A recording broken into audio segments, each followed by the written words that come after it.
And, you know, I feel ridiculous.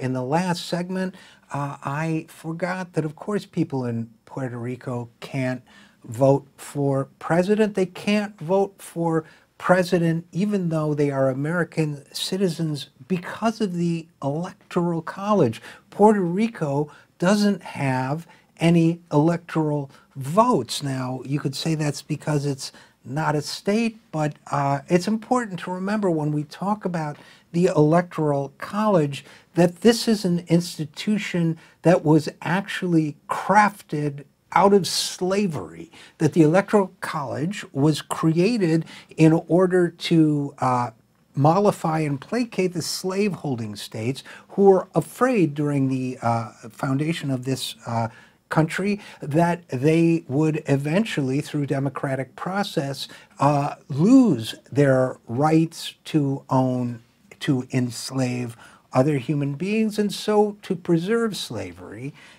and to work a compromise that would get this country put together. The Electoral College was created. I think it's very important in the American mind to remember that.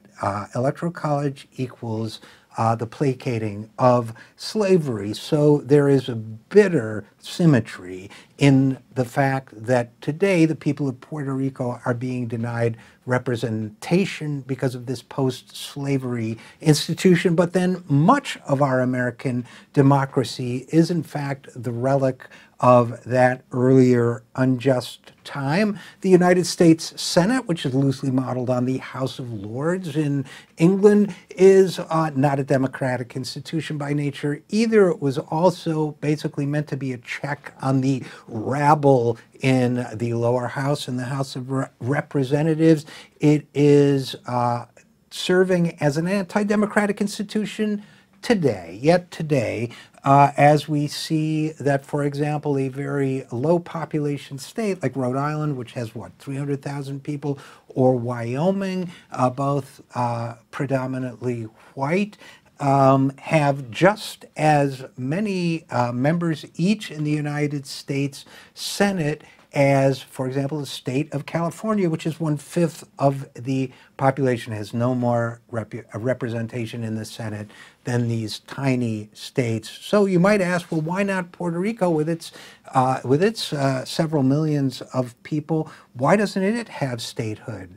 To which I guess the question would be, yeah, why doesn't it? Could it be because Puerto Rico is not predominantly white? Could this take us back to the vast difference in the way our federal government responded to the hurricane in Puerto Rico versus the hurricane, for example, in Houston? Could we, in fact, and aren't we, in fact, seeing the all too living vestiges of racism in our country? Because racism is not a historical oddity, much as conservatives would have you believe it.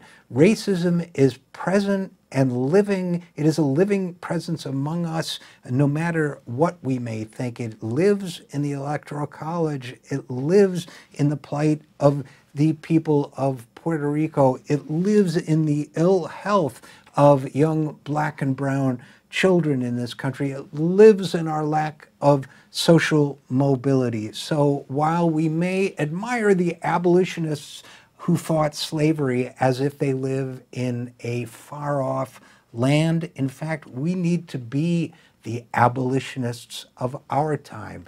We need to dedicate ourselves to fighting all of slavery's remaining institutions.